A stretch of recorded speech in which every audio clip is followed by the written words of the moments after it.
Hello everyone, welcome to the Tim Booker channel. Wishing you a delightful listening experience. Today, I'll be talking about a book called The Written World. This is a book that uplifts literature enthusiasts. In the past, individuals like me, fond of novels and poetry, often stumbled when questioned about the utility of literature.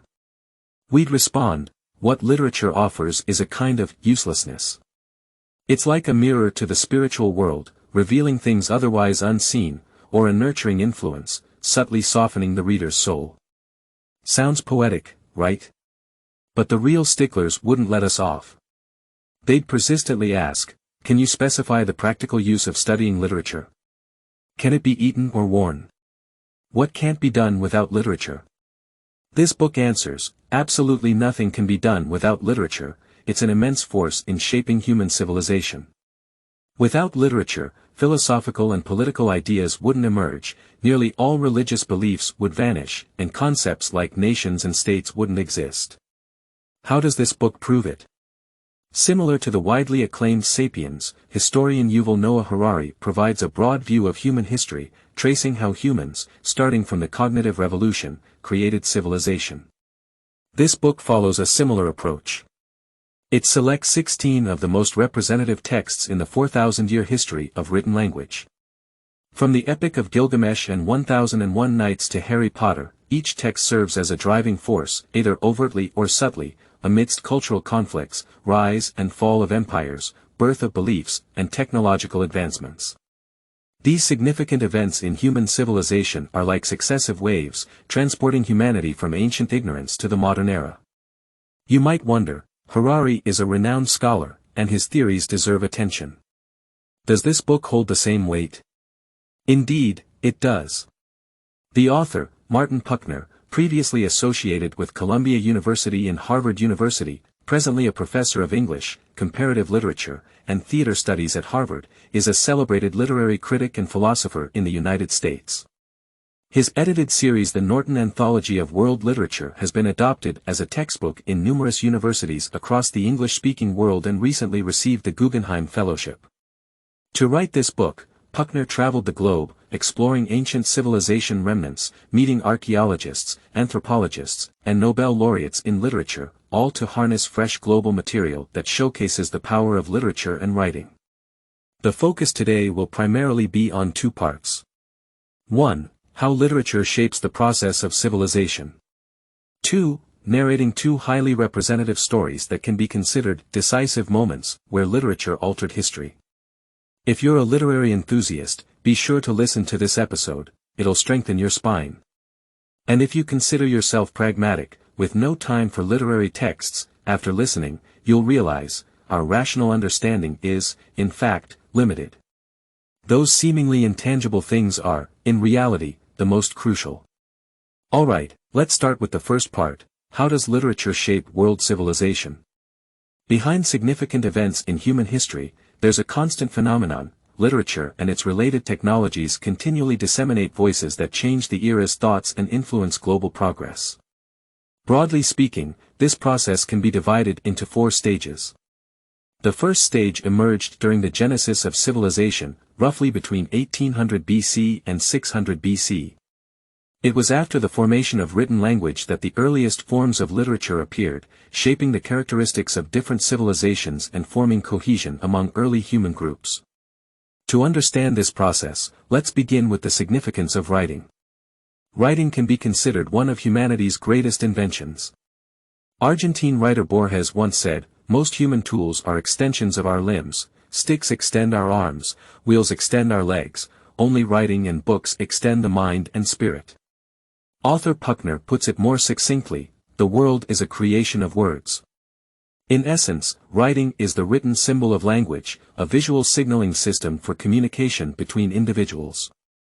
These symbols can transcribe spoken language, conveying information across distances and to future generations. This definition indicates that writing is a translation of spoken language. It's this transformation that allows language to have a broader temporal and spatial impact. When orally transmitted stories intersect with written records, literature is born. Early writing systems were complex, mastered only by a few in society, such as priests or scribes. The earliest literary works were collections of various stories they gathered, including ancient hero epics like the Epic of Gilgamesh, the Hebrew Bible, and China's Book of Songs. These controlled literary classics provided answers about human origins, lifestyle guidance, and justified war and conquest, forming political and religious authority. Hence, knowledge is power. Controlling literary narratives and interpretations was the most significant social power at that time. Accumulating over time, this interpretative power became increasingly significant, shaping the genesis of civilization. Recall our Chinese civilization's origins. How much of our collective memory and cultural patterns come from ancient stories? This book mentions two instances of the invention of writing, one in Mesopotamia, where the Sumerians created cuneiform script, fostering the brilliant Babylonian civilization, leaving behind the earliest human literary masterpiece, the Epic of Gilgamesh, significantly influencing contemporary world civilization in various aspects. The other instance was in the Americas, where priests feared the implications of writing. They were concerned it would strip them of their exclusive interpretation of the divine and refused to use writing. I'll tell you a story later in this section, after discussing the entire process of how literature shapes civilization, to illustrate the significant differences between developing and not developing literature. The second stage occurs after 600 BC for several hundred years. You might have heard of a term related to this period called the Axial Age. Coined by German philosopher Karl Jaspers in the mid-20th century, it refers to a time when great spiritual teachers emerged in major civilizations: Socrates in ancient Greece, Gautama Buddha in ancient India, Confucius in ancient China, and Jesus in the Middle East. They were unfamiliar with each other but established new ideologies advocating individual consciousness. The literary works produced during this period represent Western classical philosophy, Confucian classics, religious scriptures like the Buddhist sutras and the Bible. Their importance to today's world is undeniable. After the Axial Age theory emerged, the global academic community debated the correlation between these great thinkers appearing simultaneously. This book, The Power of Writing, provides a new perspective. From Gautama Buddha to Confucius and Jesus, these thinkers surprisingly did not leave behind handwritten works. According to records, they were all literate, capable of writing at least. However, they consciously chose not to use writing to spread their ideas. Let's examine this further. The compilation of Buddhist scriptures began after the passing of the Buddha. To ensure accurate records, disciples frequently argued, seeking additional disciples to corroborate the teachings. These scriptures begin with, "Thus have I heard," signifying the oral nature of the teachings. If it was so crucial, why didn't they record it when the Buddha was alive? Because writing was a novel concept in ancient India, they feared alterations to the sacred words. Only after the Buddha's passing did disciples start accepting writing, organizing written scriptures. Concurrently, the Brahmins still believed unreliable writing shouldn't be used for such sacred matters. They divided the oral teachings into different sections, each disciple memorizing a part. As mentioned earlier, this was both an obligation and a privilege. Socrates explicitly opposed conveying thoughts through writing. He believed it would degrade thinking. Writing was a mechanical representation, capturing only the shadow of language. There's merit in this belief. Ideas could indeed be misinterpreted in fragmented records. We know that what Socrates left behind were conversations recorded by his disciples. Familiar to us is Confucius. He also followed this pattern. The educational materials he used were classics he compiled, not original works. His principle was to transmit but not to create.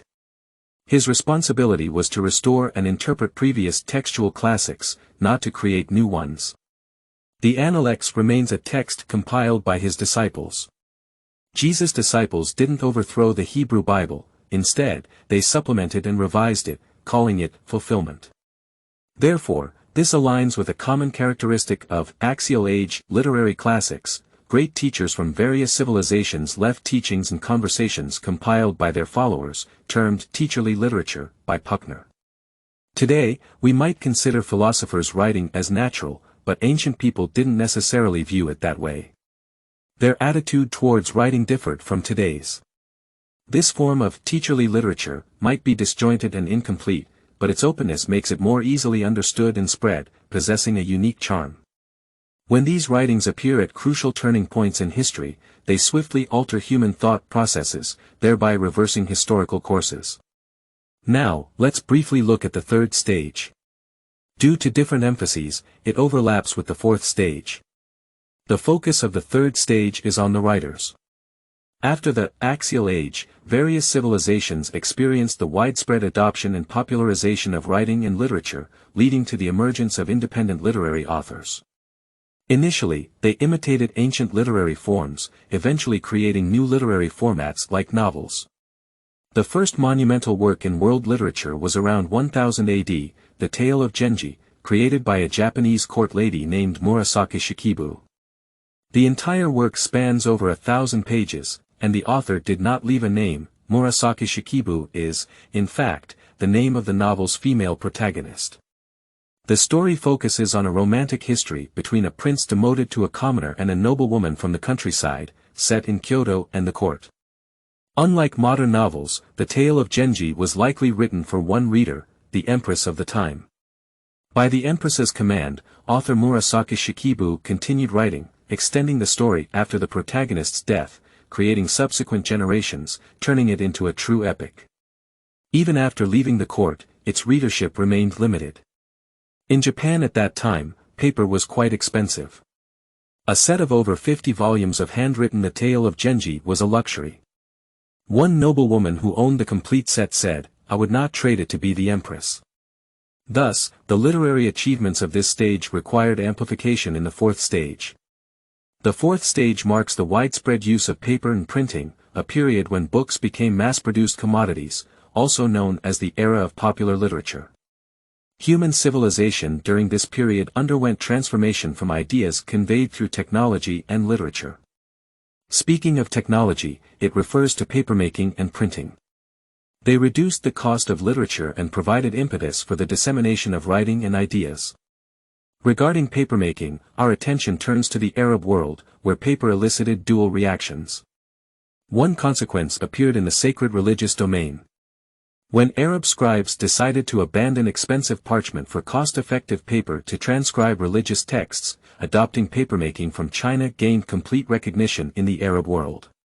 As we mentioned earlier, people were typically skeptical about new technology when faced with sacred texts. However, new technology facilitated easier dissemination and preservation of these classics, an appeal people couldn't resist. Another consequence was the prosperity of popular literature in secular life.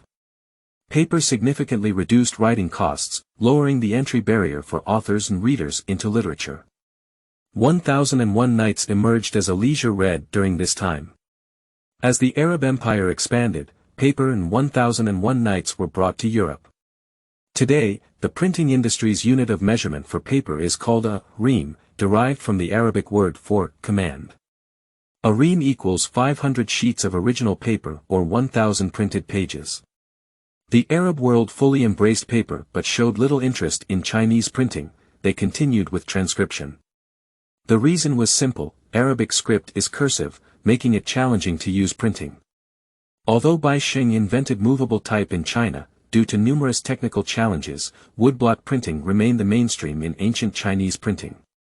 It was Gutenberg, a German, who truly made movable type printing a practical technology and profoundly changed the world. Born in 1398, roughly 400 years after Bai Xing, Gutenberg faced fewer challenges as a printer since he only needed to handle dozens of letters, compared to carving thousands of characters in Chinese. Gutenberg's most significant contribution at the time was successfully printing the exquisite Bible. The Protestant Reformation led by Martin Luther and the printing press enabled everyone to read the Bible, leading Europe swiftly out of the Middle Ages and into a new era. Literature, alongside the dissemination technology it utilized, shaped the contours of contemporary human civilization through continuous friction. Now, let me tell you a story that best illustrates the relationship between literature and civilization. Less than 70 years after Gutenberg's death, a Spanish conquistador named Pizarro, leading fewer than 200 soldiers, conquered the vast Inca Empire. Initially, Pizarro proposed a meeting with the Inca Emperor Atahualpa. In this colonization war, alongside horses and firearms, the Spanish carried a weapon they valued greatly, an edition of the printed Bible. As we know from earlier discussions, this book is, in fact, a culmination of Western civilization.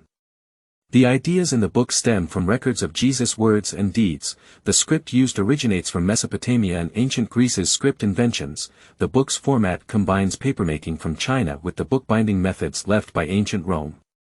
Finally, it was produced in a cutting-edge Gutenberg printing press, creating this pocket-sized octavo edition Bible carried by the Spanish expedition. Pizarro handed this book to the Inca emperor, informing him that the book represented the authority of the Christian God and the King of Spain, hoping for his voluntary submission. However, the Inca emperor had never seen a book or paper, struggling to open the book and placing it near his ear to listen since the translator told him it contained the voice of the gods. Eventually, the Inca emperor, bewildered, threw the book on the ground, which the Spanish considered an act of blasphemy. Immediately, Pizarro issued an attack order. In this onslaught, the Incas were massacred, the emperor captured, and eventually killed. Despite the Incas possessing a highly advanced urban civilization, their lack of knowledge of writing placed them in the category of those nations we mentioned earlier that had forsaken literature. However, in the eyes of the Spanish, lacking writing and familiarity with books made them savage beings incapable of dialogue. Hence, lag behind and suffer not only pertains to technological advancements but also includes backwardness in literature. You might still be a bit skeptical about this conclusion. Much of what I just discussed falls within the realm of science and technology, suggesting that the conclusion should be about technology changing the world, not literature. In fact, printing, publishing technology, and literary works cannot be simply severed or opposed.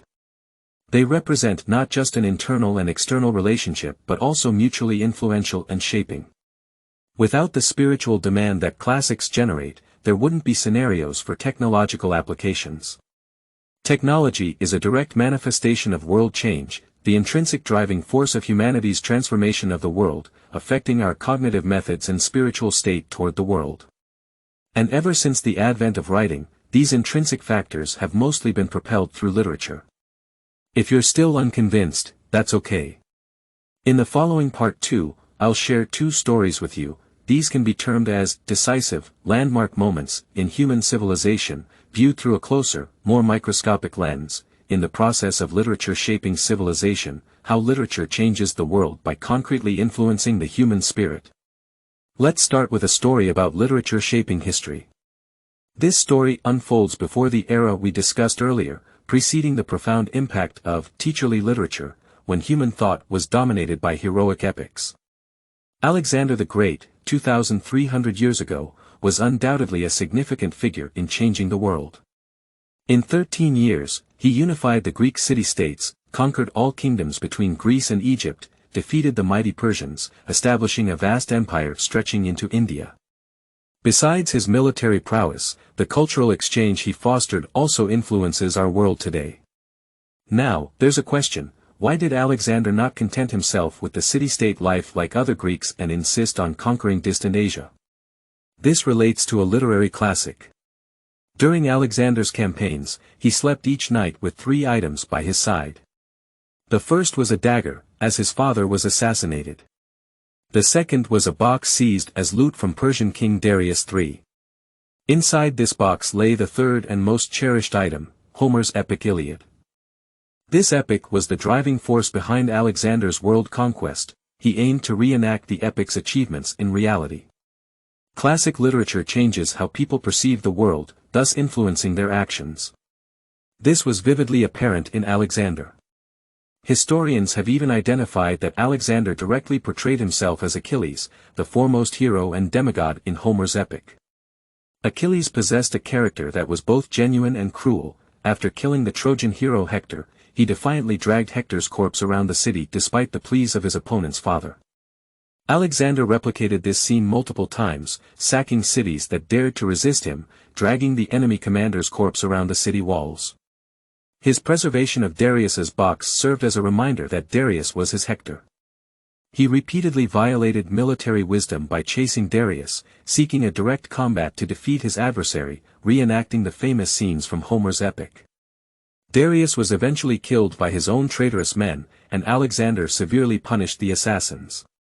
It could be said that a literary classic shaped Alexander's life and altered the ancient world's landscape. This exemplifies how literature changes history. The second story I'll share occurred 50 years ago, a period that could be considered the latter part of the previously mentioned fourth stage. This story relates to space exploration, about how literature might change the future. In late 1968, Apollo 8, a mission to scout landing sites for future lunar landings, swiftly departed Earth's orbit at unprecedented speeds. The 3 astronauts aboard witnessed Earth's full view for the first time. As Earth shrank and the Moon loomed larger, the astronauts couldn't capture what they saw with a camera anymore. Ground control realized they had to rely on the most primitive tool available, human oral language. They instructed the astronauts, "We want you to describe what you see in as much detail as possible." These astronauts were all fighter pilots and understood rocket science but had no literary training.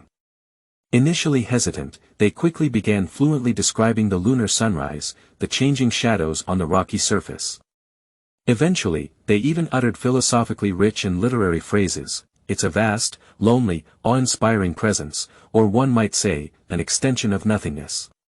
This might prove that what literature reveals has long existed in the human heart, waiting to be triggered by such an incredibly unique occasion. Collins, who executed humanity's first lunar landing mission, remarked, "If future journeys include a poet or a philosopher, maybe they will clarify what we see." In their radio broadcast to Earth, the astronauts emotionally recited the opening of Genesis from the Bible, which moved countless listeners but also sparked protests from some atheists who felt that religious texts shouldn't be read during space missions. This, however, acknowledged literature's tremendous influence on society.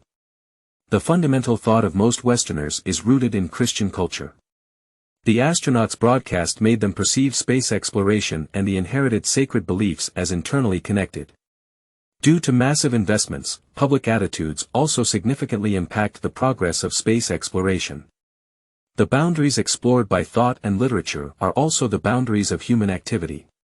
In this story, literature wasn't just a tool to describe space but also served as the impetus for people exploring it. The universe witnessed by the astronauts ceased to be a figment of imagination, it became a tangible reality, which, in turn, affects today's literary experiences. Starting from the ideation tool of writing, humanity created literature and eventually created spacecraft, an ongoing process from the internal world to the external world. So, if someone asks you again, what's the use of literature, you can reply, literature has already shaped human history and civilization, and it will continue to influence our exploration of the future. In this edition, let's review what we've covered. Harvard literature professor Martin Puckner, in his book The Written World, reestablishes human history in a novel way, narrating how literature shaped humanity and created civilization. In the first part, we discussed how, at different stages of civilization, literature and associated technological inventions transformed human thought. The macro history of literature encompasses 4 stages. During the early stages of civilization, novel writing tools were dominated by scribes. In the axial age, thinkers like Socrates, Gautama Buddha, Confucius, and Jesus' disciples created teacherly literature, becoming the intellectual backdrop of various civilizations. In the third stage, independent authors created new literary forms like novels. In the fourth stage, paper and printing were widely used, alongside literature, making Earth a written world. In the second part, we explored how literature changed the world by directly appealing to human emotions. Alexander's conquests were awakened by a legendary epic. When humanity first confronted the universe, it used literary imagery and language. The development of literature and the course of civilization are indeed interconnected, sharing a common destiny. Today, we find ourselves at a technological turning point. Why does this book specifically mention Harry Potter? Not because it's a classic in human literature, but due to its massive sales and the continuous publication of sequels, perfectly representing a mass phenomenon bridging the traditional print era and the internet age. The first Harry Potter book was published in 1997, using traditional publishing and sales channels. Today, its new editions can be purchased on Amazon, with online publishers pocketing over 30% profits, significantly lower than traditional publishing. What Gutenberg did back then was take writing tools from authors and hand them to publishers. Simultaneously, mass reproduction by printing presses made writing a profession and facilitated greater reader access. However, today's computers and the internet empower everyone to become an author. As the dissemination and reading of text have changed, so have writing styles, the essence, and scope of literature. What will this process look like? For instance, could literature exist apart from text, presented in other forms? At present, we can't predict, we can only continue observing. And that concludes our exploration of this book.